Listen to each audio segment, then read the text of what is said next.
नमस्कार, मैं प्रभात प्रियदर्शी आप सभी का मेरे YouTube चैनल प्रियदर्शी IAS में स्वागत है। आज मैं आप सभी के लिए बिहार स्पेशल का क्लास लेकर के आया हूँ, जिसमें आज का टॉपिक है बिहार में रामकृष्ण मिशन की शाखा। बिहार में रामकृष्ण मिशन की शाखा ये BPSC 67वीं और 68वीं दोनों के लिए काफ़ी महत्वपूर्ण है। बिहार में रामकृष्ण मिशन की स्थापना, किस शाखा की स्थापना, ले जाने की रामकृष्ण मिशन की स्थापना कब होती और किसने की और किसकी स्मृति में किया गया।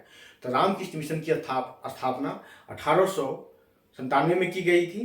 1897 में की गई थी बेलूर मठ में, ठीक है। और बेलूर में मठ बना दिया गया तो उसका नाम पड़ गया बेलूर मठ, ठीक है। स्वामी विवेकानंद के द्वारा किया गया और किसकी स्मृति में? स्वामी विवेकानंद के गुरु रामकृष्ण परमहंस की स्मृति में किया गया।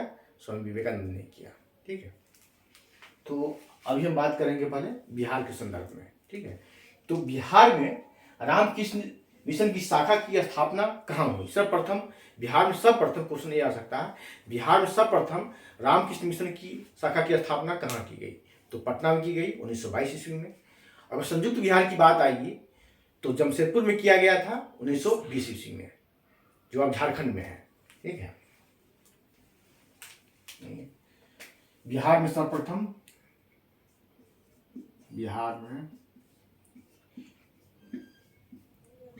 सर्वप्रथम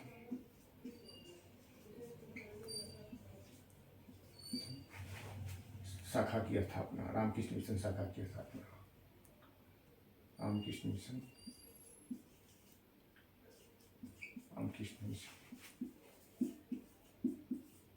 शाखा की स्थापना कहाँ की गई? पटना में। कहाँ? पटना 1922 में, 1922 ईस्वी में। देखिए, तो याद रखिए कि पटना में बिहार में सर्वप्रथम रामकृष्ण मिशन की स्थापना की गई 1922 ईस्वी में। कहाँ की गई? तो पटना में की गई। संयुक्त बिहार में कहाँ की? जमशेदपुर में। कब? तो 1920 ईस्वी में, ठीक है।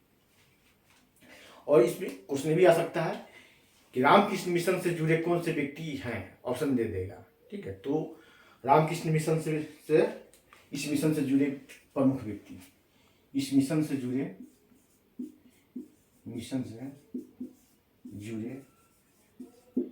प्रमुख व्यक्ति,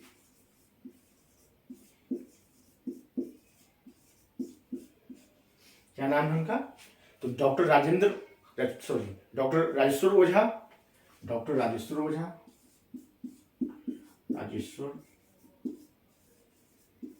ओझा,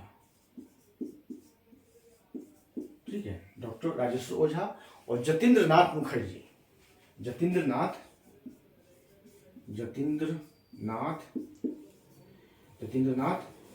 मुखर्जी, ठीक है।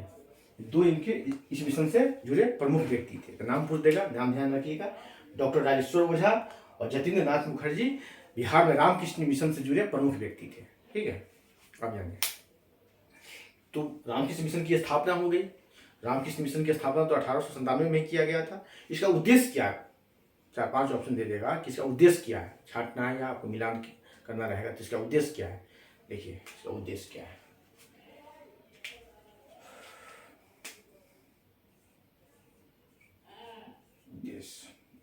ठीक है, देखिए, वेदांत शिक्षा का प्रसार, वेदांत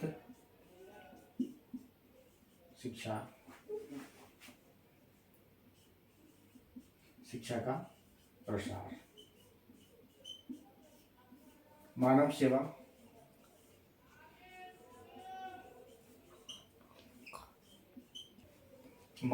एवं कल्याण, मानव सेवा एवं कल्याण, धार्मिक एवं समाज सुधार, धर्म एवं समाज सुधार,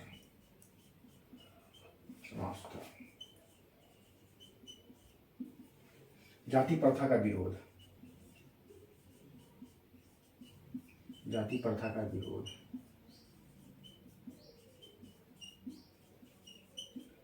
नारी शिक्षा का समर्थन,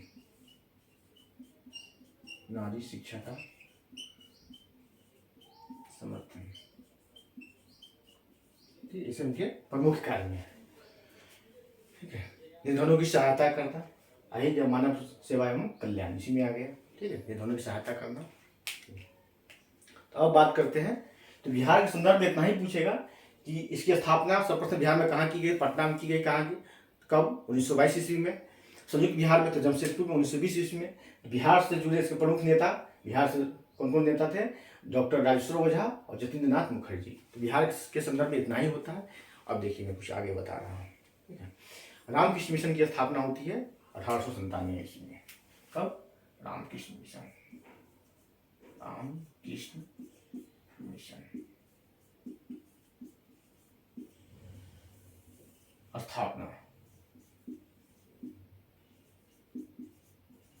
स्थापना कब होती है, 1897 में। ठीक है, स्वामी विवेकानंद 1893 ईस्वी में जाते हैं शिकागो विश्व धर्म सम्मेलन में। 66वीं बीपीएससी में क्वेश्चन आया था कि स्वामी विवेकानंद विश्व धर्म सम्मेलन में कब गए थे।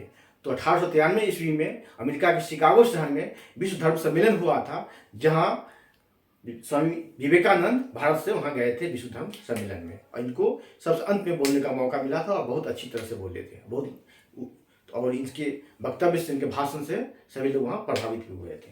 तो 1893 में कहाँ गए, शिकागो गए थे, वहाँ से लौटे तो 1897 में ये स्थापना किया रामकृष्ण मिशन की स्थापना, रामकृष्ण मिशन की स्थापना। यहाँ एक कुछ और ऐड कर लीजिए कि स्वामी विवेकानंद और रामकृष्ण परमहंस दोनों के बिहार में आगमन होता है। बिहार में आगमन, रामकृष्ण परमहंस के बिहार आगमन लिखिए तो 1868 में रामकृष्ण मिशन, रामकृष्ण परमहंस का बिहार आगमन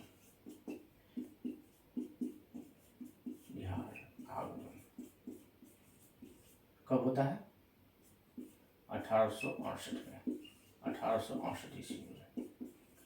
कुछ नहीं आ सकता है कि रामकृष्ण परमहंस का बिहार आगमन कब होता है, 1868 ईस्वी में होता है। स्वामी विवेकानंद जी का बिहार आगमन कब होता है, स्वामी विवेकानंद का बिहार आगमन, स्वामी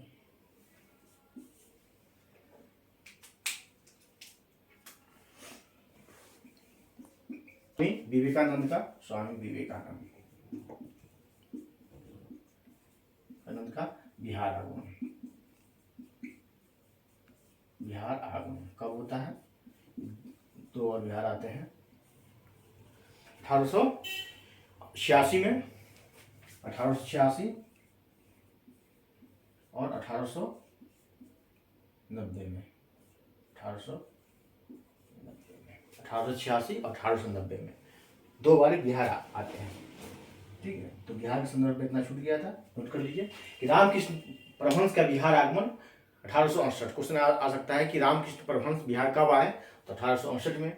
स्वामी विवेकानंद का बिहार आगमन कब हुआ, तो 1886 ईस्वी में, 1890 ईस्वी में। ठीक, अब यहाँ देखिए रामकृष्ण मिशन की स्थापना होती है कब, 1897 ईस्वी में। कहाँ होता है, बेलूर, कोलकाता आप जाते हैं, पटना से कोलकाता जाते हैं तो कोलकाता से, हावड़ा से 10 किलोमीटर पहले ही बेलूर एक जगह है, वहीं उनकी मठ का स्थापना किया गया है। नहीं, बेलूर मठ स्थापना कहाँ हुआ, स्थापना बेलूर, कहाँ, बेलूर में स्थापित किया गया है। इसका स्थापत्य शैली क्या है, पूछ सकता है आईएएस में भी, यूपीएससी में क्वेश्चन आ सकता है कि बेलूर मठ का स्थापत्य शैली क्या है, तो लिखिए स्थापत्य शैली,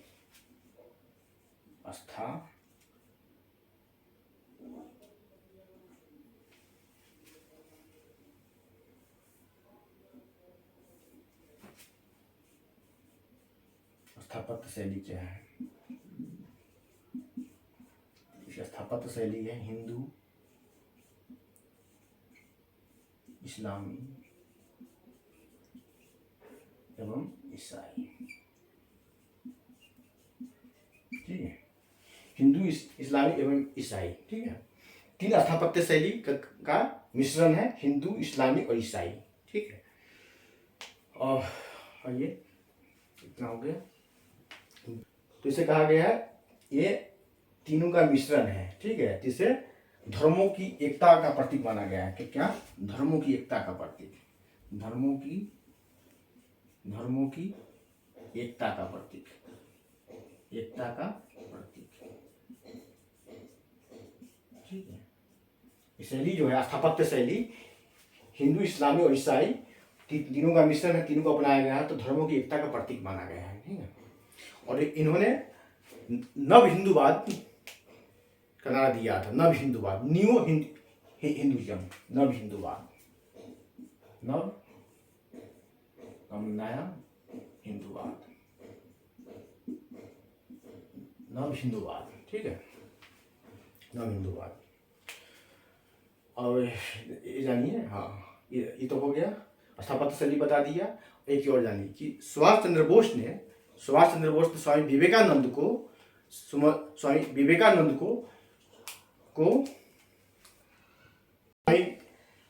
नेताजी सुभाष चंद्र बोस ने स्वामी विवेकानंद को राष्ट्रीय आंदोलन का आध्यात्मिक पिता कहा था। नोट कर लीजिए,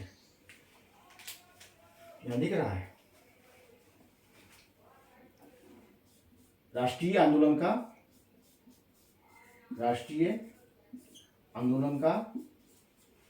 आध्यात्मिक पिता,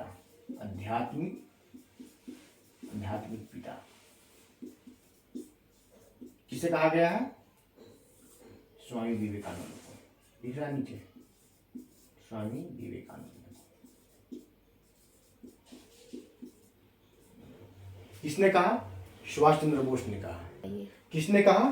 तो सुभाष चंद्र बोस ने कहा। किसने कहा? ये देखिए, सुभाष चंद्र बोस ने कहा।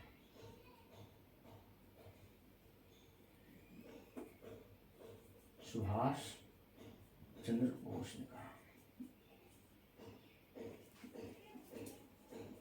कहा। ठीक है, क्वेश्चन ये आ सकता है, राष्ट्रीय आंदोलन का आध्यात्मिक पिता किसे कहा जाता है? तो स्वामी विवेकानंद को कहा जाता है। तो और स्वामी विवेकानंद को राष्ट्रीय आंदोलन का आध्यात्मिक पिता किसने कहा? तो सुभाष चंद्र बोस ने कहा था। किसने कहा था? सुभाष चंद्र बोस ने कहा था। एक और जान लीजिए, स्वामी विवेकानंद का बचपन का नाम था नरेंद्र। बचपन का नाम क्या था? विवेकानंद के बचपन का नाम विवेकानंद। विवेकानंद के बचपन का नाम क्या था? नरेंद्र था। क्या नाम था? नरेंद्र। स्वामी विवेकानंद के बचपन का नाम था नरेंद्र नाम था। और ये बता ही दिया कि 1893 में कहाँ गए थे? शिकागो गए थे विश्व धर्म सम्मेलन में। रामकृष्ण परमहंस की मृत्यु हुआ थी 1886 ईस्वी में, और उनकी पत्नी शारदा देवी के आदेश पर ये शिकागो जाते हैं विश्व धर्म सम्मेलन में भाग लेने के लिए। तो रामकृष्ण परमहंस की मृत्यु कब हो आती है? रामकृष्ण परमहंस की मृत्यु होती है, और रामकृष्ण परमहंस लिखे हैं, रामकृष्ण परमहंस की